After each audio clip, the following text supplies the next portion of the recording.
quando não estávamos com uma bola nas mãos, nós estávamos subindo uma árvore, trepando para pegar uma fruta, pulando num terreno do vizinho para poder roubar uma mexerica, uma laranja. Era essa a nossa vida, isso nos preparava para o futebol. Os clubes nunca foram grandes formadores, nós nunca preparamos profissionais para a formação. Por isso que eu falo que é diferente do voleibol. Quando o voleibol passou a se preocupar com fundamentos, com formação, nós passamos a ter grandes jogadores dentro do nosso país. E um campeonato disputadíssimo. E aí entra o segundo aspecto.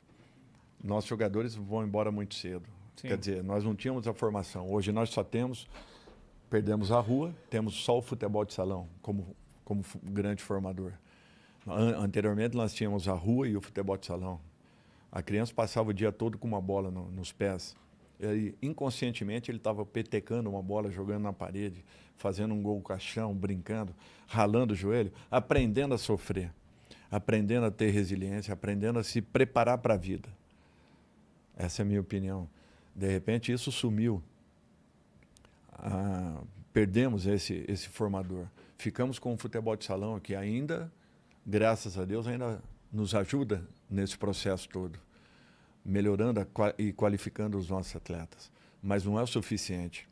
Por quê? Porque também ao futebol de salão não é dada a atenção que ele mereça, que é necessário. Então, poucos clubes usam o futebol de salão como um genuíno formador.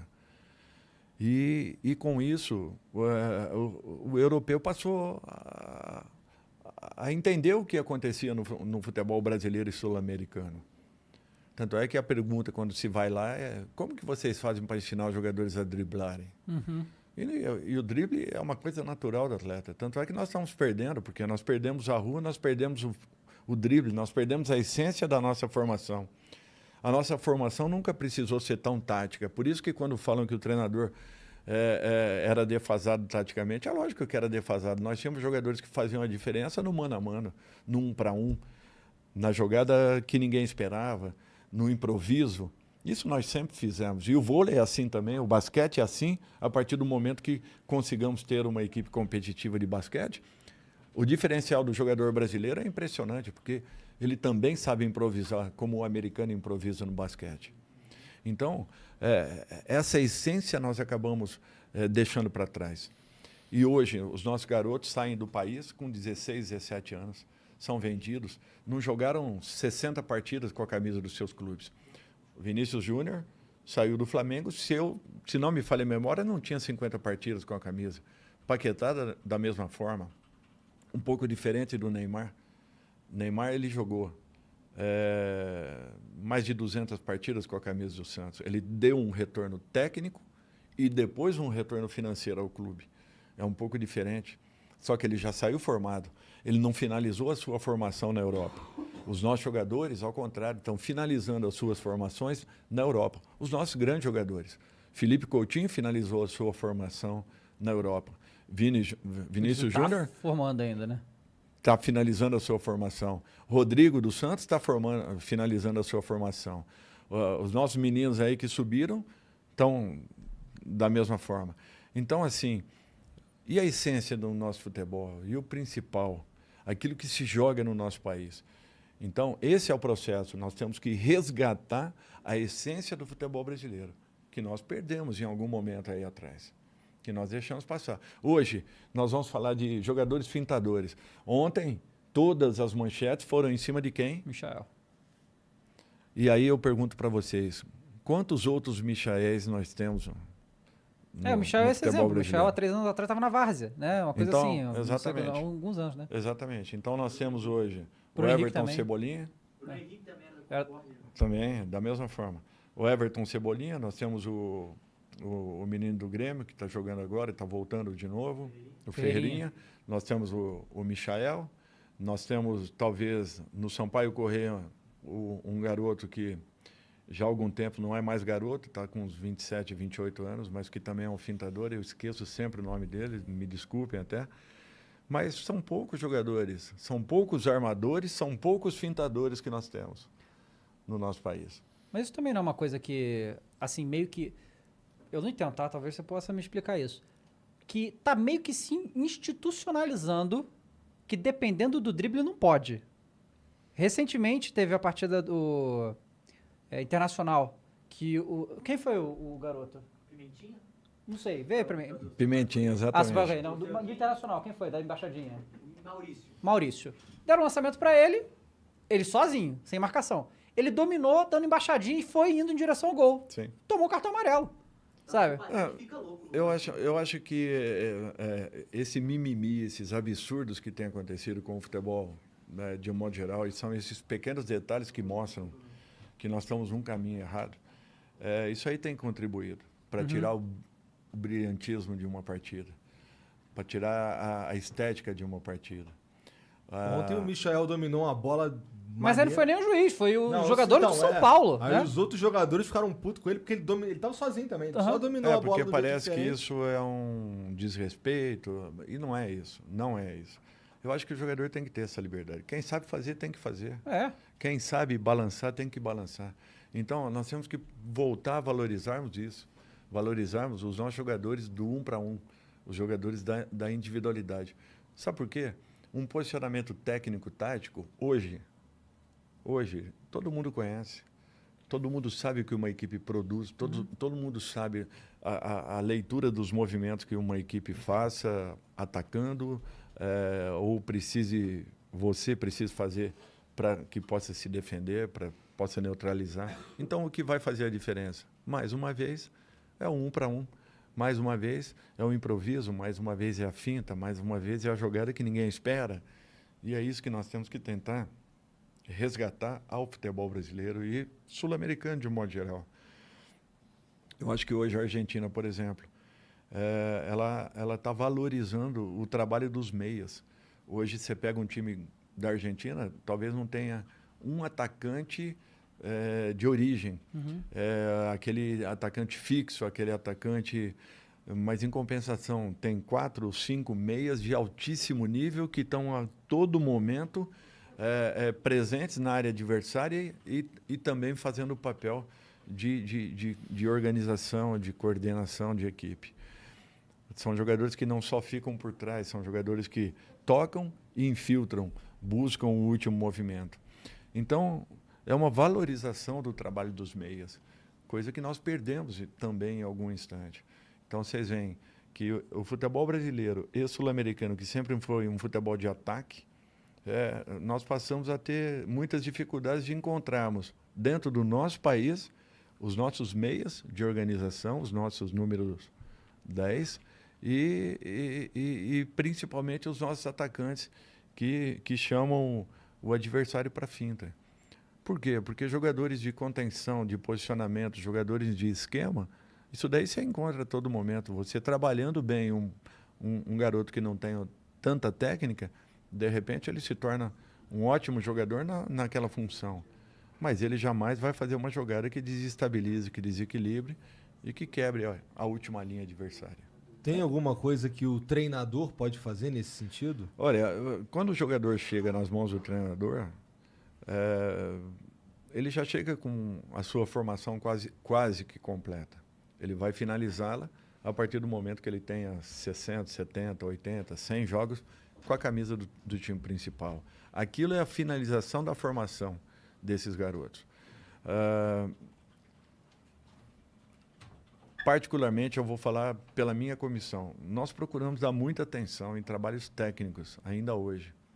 Trabalhos técnicos realmente, trabalhos de fundamentos. Por quê? Porque nós vemos a necessidade que ainda exista de você poder melhorar um garoto que suba. Então, a grande maioria dos nossos trabalhos técnicos, mesmo coletivos, eles são dados uma atenção muito grande às individualidades. A gente tenta perceber, tenta ficar muito atento aos movimentos que o garoto faça, movimento de corpo, postural, a forma como ele domina, a forma como ele esteja enquadrado com o corpo, já dominando para poder fazer um arremate, ou dominando para apenas fazer um passe. Então, tudo isso a gente procura estar bem atentos para tentar melhorar os jogadores que cheguem. Mas seria um trabalho para que fizéssemos na categoria ou nas categorias de formação, que aí sim seria o ideal. Ou seja, na minha opinião, nós teríamos que ter o futebol de salão encaixado com os trabalhos de futebol de campo até, no mínimo, até 12, 13 anos. Esses meninos teriam que estar com o futebol de salão presentes em pelo menos 3 períodos de treinamentos que eles tivessem ao longo de uma semana. E com isso, muita liberdade, sem que puséssemos nada de parte tática com esses garotos até 13 anos, 14 anos. É um crime quando você vê garotos com essa idade, às vezes correndo em volta do campo, fazendo trabalhos físicos ou sendo orientados taticamente. Esse garoto ele tem que ter liberdade de criação. Você tem que criar, aprender a se comportar, a aprender a usar e abusar daquilo que você tenha de bom, da sua habilidade. E esse menino ele vai ser tolhido. É um trabalho que você começa cortando já desde o início. Quando ele tivesse ali 15, 16, aí sim, primeiras noções táticas, para que com 18, 19, 20 ele finalizasse tudo isso. Eu estou falando isso de um modo geral, não quer dizer que um garoto com 16 não possa estar no profissional de repente, pela capacidade que ele tem, mas de um modo geral. Finalizando aí sim essa formação e passando para o degrau seguinte, o time profissional, onde com 70, 60, 80, 90 jogos ele completaria a sua formação. E aí, ali sim, você corrigiria alguma condição que ele apresentasse, de posicionamento, de postura. Seriam trabalhos muito mais simples. Mas eu não fazendo um trabalho como esse daí, eu não impediria de usar a habilidade dele. Na verdade, eu estaria dando para ele a chance Exatamente. de continuar aprimorando a própria técnica. E isso seria o principal. Primeiro, que nós não tivéssemos com garotos de 11, 12, 13 anos campos oficiais. Não tem necessidade. Um garoto jogando num campo oficial com 11 anos, ele vai pegar 5, 6 vezes na bola. Se ele tiver num campo menor, reduzido, num campo de society ou qualquer coisa desse tipo, estabelecido aí por estudos e tal, esse garoto pegaria quantas vezes na bola, quantas vezes mais na bola do que numa partida em que ele joga num campo oficial. Eu era garoto, dentro de leite, 8 anos, 9 anos, 10 anos, não me lembro bem. Eu ia jogar num campo oficial. Mas, de repente, eu pegava 10 vezes na bola, 15 vezes na bola ao longo de um jogo, de uma partida. É muito pouco para um garoto. E às vezes só pega e toca, né? Exatamente. Por quê? Porque as distâncias são muito grandes, né? O espaçamento é muito grande. Você não tem como preencher espaços com garotos. Então, você precisa, primeiro, adequar os campos para que esses garotos possam ter contato, intimidade com bola, poderem estar muito mais ativos numa partida e sentindo muito mais o que é você ter a posse de bola, para que você aprenda a valorizar, aprenda a usá-la da melhor forma possível, seja uma arma nas suas mãos para que você possa superar o seu adversário. Cara, você falou de formação, de base, de tudo. Você meio que pegou a formação do Neymar, né? Naquele ano com o Santos, né? Ele tinha quantos anos? Já era 16? 17? Como é que ele estava quando chegou para você? Não, jogadores fora de série, olha... É outra coisa, é diferente. O referencial, ele foge um pouco da máxima de que você tenha um parâmetro em relação a um grupo de atletas. Tanto para mais quanto para menos, é muito grande a diferença que existe num jogador com esse nível de formação. O Neymar é um jogador que já chegou completo, ele já era completo com 13, 14, 15 anos. Lógico, ele fisicamente também?